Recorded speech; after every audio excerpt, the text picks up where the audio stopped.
میں جن آ گیا سب. قرآن شہادت دیتا ہے کہ جن ہوتے ہیں بہرحال. اولم یروا ان اللہ الذی خلق السماوات والارض لم یأی بخلقہن بقادر علی ان یحیی الموتى بلی انہ علی کل شیء قدیر. اب قرآن پھر اپنی بات پہ آ گیا. شروع سے وہ یہ کہتا آیا تھا کہ مکافات عمل برحق ہے. یاد رکھو جو بھی ان قوانین خداوندی کی خلاف ورزی کرتا ہے، فرد ہو یا قوم، وہ تباہی سے نہیں بچ سکتے. اور اگلی بات وہ جو قرآن کا ایمان اگر اس دنیاوی زندگی کے اندر اس کی گرفت نہیں ہوتی، اس کا نتیجہ سامنے نہیں آتا، تو زندگی یہاں ختم نہیں ہو جاتی، زندگی مسلسل آگے بھی چلتی ہے. اور اسی پہ ان کو اعتراض تھا. بار بار وہ یہ کہتے تھے کہ صاحب یہ پہلوں کی باتیں ہیں، اگلے لوگوں کی کہانیاں ہیں، اگر ایسا ہی ہے تو اس سے کہو کہ ہمارے باپ داداؤں کو زندہ کر کے واپس لائے. وہ یہ اعتراض کرتے تھے. یہی بات تھی شروع سے چلی آ رہی، تو یہاں پھر اس کو دہرایا. یہ سب کچھ کہنے کے بعد وہ خدا کے جس نے ارض و سماوات کو پیدا کیا اور اسے پیدا کرنے کے بعد پھر وہ تھک نہیں گیا کہ کچھ اور پیدا نہ کر سکے. کیا بات. قرآن ایک ایک لفظ میں مذاہب باطلہ کے ایک ایک باطل عقیدہ کی تردید کرتا جاتا ہے. تورات میں ہے یہ کہ خدا نے 6 دن میں اس کائنات کو پیدا کیا اور اس کے بعد تھک گیا. 7واں دن اس کا آرام کا دن ہے. یہ جو آپ چھٹی مناتے ہیں ہفتے کے بعد، سبت، وہ ان کے ہاں سیٹرڈے تھا. سبت جس کو وہ کہتے تھے، سبت کے دن ان کے ہاں کاروبار بالکل ناجائز تھا، کیونکہ وہ کہتے تھے جب خدا سو رہا ہے تو ہم کیسے کاروبار کر سکتے ہیں. وہ چھٹی اس لیے خدا کے سونے کی بنا پہ مل گئی تھی انسانوں کو. حالانکہ یہ روز رات کو سوتے ہیں اور وہ کہتا ہے اسے اونگ بھی نہیں آتی تھی. تو وہ جو چھٹی تھی ان کے ہاں کی، جو ان کے ہاں وہ چھٹی ہوئی. عیسائیوں نے جب یہودیوں کے خلاف محاذ قائم کیا کہ انہوں نے ہمارے نبی کو، خدا کے بیٹے کو صلیب پہ چڑھا دیا ہے، یہودیوں کے خلاف بے حد سخت نفرت دشمن تھی عیسائیت کی. انہوں نے یہودیوں کے ہر شاعر کی خلاف ورزی کی. یہ ختنہ کراتے ہیں، ہم ختنہ نہیں کرائیں گے. یہ سور کو حرام سمجھتے ہیں، ہم سور کھائیں گے. یہ ہفتے کی چھٹی کرتے ہیں، ہم اتوار کی چھٹی کریں گے. ہم نے کہا ہم جمعے کی چھٹی کریں گے.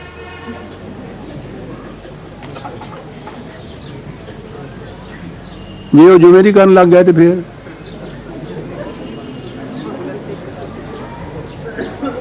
کیا تماشا ہے. بات جمعے کی آ گئی تو پھر یہی ضمن میں قرآن کریم میں خود یہ موجود ہے جمعے کے متعلق کہ جب اس اجتماع کے لیے آواز دی جائے تو کاروبار چھوڑ کے ادھر آ جایا کرو. تو اس سے پہلے کاروبار کی صنعت تو قرآن نے خود دے دی، تو وہ چھٹی نہیں. اور پھر اذا قضیت الصلاۃ فانتشروا فی الارض، جب نماز ختم ہو جایا کرے تو پھر جاؤ کاروبار کیا کرو. الرغم قرآن کے خلاف ہے یہ کاروبار بند کرنا، کاروبار بعد میں بھی بند کرنا، قرآن کی آیت کے متعلق. بات میں یہ کہہ رہا تھا کہ تورات میں ہے کہ خدا 7ویں دن پھر تھک گیا، سو گیا. قرآن جاتے جاتے ایک بات کہا جاتا ہے کہ کائنات اس نے تخلیق کی، انسان پیدا کیے، تو تھک نہیں گیا اس کے بعد کہ پھر ان انسانوں کو دوبارہ پیدا نہ کر سکے. کیا بات ہے اس کے انداز کی. صاحب چلتے چلتے ایک ایسی بات کہا جاتا ہے کہ جو بڑے بڑے اہم عقائد باطل ہیں ان کی تردید کر دیتی ہے بات. انہ علی کل شیء قدیر ویوم یعرض الذین کفروا علی النار. میں 2-4 منٹ زیادہ لے لوں گا، 2-3 آیتیں باقی رہ گئی ہیں. الیس ھذا بالحق، تباہی جب سامنے آ جائے گی ان سے تو پوچھا جائے گا کہ بتاؤ جو تم سے کہا جائے گا کہ تمہاری تہذیب اپنے خنجر سے آپ ہی خودکشی کرے گی، سچا ہے یا نہیں وہ دعویٰ ہمارا؟ پکاریں گے کہ ہاں سچ ہے صاحب. قالوا بلا ربنا، خدا شاہد ہے کہ وہ بات بالکل سچ ہو کر نکلی جو ہمارے سامنے آئی. وقال فذوقوا العذاب بما کنتم تکفرون، کہا کہ اب پھر اس معذرت سے کچھ فائدہ نہیں. سیلاب آ گیا، اب نہیں. پہلے بند بنا لیتے تو بچ جاتے. اس کے آ جانے کے بعد تو پھر کوئی نہیں بچ سکتا اس سے۔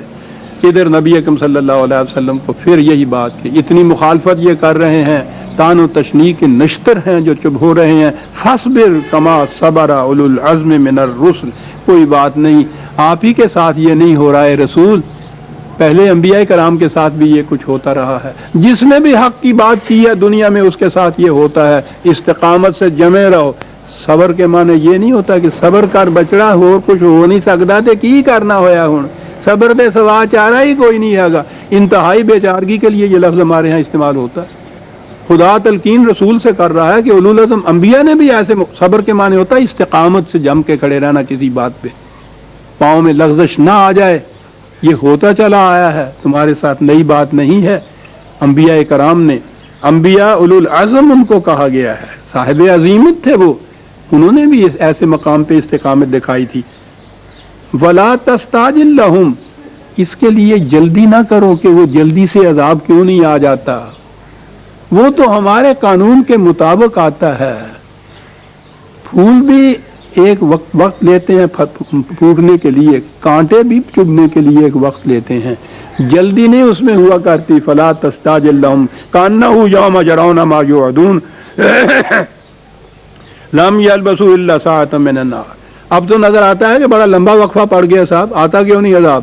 جب عذاب آ جائے گا تو ان کو نظر آئے گا کہ صاحب ہم تو یوں ہی شاید ایک گھڑی آدھی گھڑی زندہ رہے، وہ جھٹ سے آ گیا۔ مصیبت کے وقت جب یہ آتا ہے تو نظر ہی یوں آتا ہے۔ بلاغن، کیا بات ہے، آخری آیت کے آخری الفاظ ہیں، پہنچا دیا گیا جو کچھ پہنچانا تھا۔ یہلکو فہل یہلکو الا القوم الفاسقون، تباہ ہوتی ہیں قومیں لیکن صرف وہ جو صحیح راستہ چھوڑ کر غلط راستوں پہ پڑ جاتی ہیں۔ سورہ الاحقاف آج ختم ہو گئی عزیزان من، آئندہ ہم اگلی صورت ہے سورہ محمد 47ویں صورت، اس سے درس کا آغاز کریں گے۔ ربنا تقبل منا انک انت السمیع العلیم۔ شکریہ۔ آتے ہیں تو وہ تو اپنے ہمدردی کے جذبے سے آتے ہیں، شریک غم ہونے کے لیے۔ تجربے نے مجھے یہ بتایا ہے کہ جتنی بار کوئی آئے اور اس سے وہ داستان دہرائی جائے تو یہ زخم چھل جاتا ہے دوبارہ۔ اس زخم کو مندمل، وہ ٹائم جسے کہتے ہیں نا ہیلر ہوتا ہے، اس کے معنی یہ ہوتے ہیں کہ بھولتا ہے آدمی، جتنی یاد دلائی جائے اس چیز کی اتنا ہی وہ زخم پھر مندمل ہونے سے بچ جاتا ہے۔ میں احباب کا تہ دل سے شکریہ ادا کرتا ہوں، وہ میرے غم میں شرکت کے لیے تشریف بھی لائے، اس کے بعد بھی آئیں گے۔ اگر میں خود ان سے مل کے نہیں بات کر سکا تو مجھے قابل معذرت سمجھیں کہ میری کیفیت ایسی نہیں تھی، حادثہ میرے لیے ناقابل برداشت تھا۔ اس عمر میں اس قسم کا جوان سال بیٹا جس نے سنبھال رکھا تھا پورے گھر کو، اور میری دیکھ بھال بھی وہی کیا کرتا تھا، اور اس کا بدل نہیں ہے اس وقت ہمارے ہاں کوئی۔ احباب کا شکریہ، میں دوبارہ معذرت چاہتا ہوں کہ میں ان دوستوں سے خود نہیں ملا تھا۔ شکریہ۔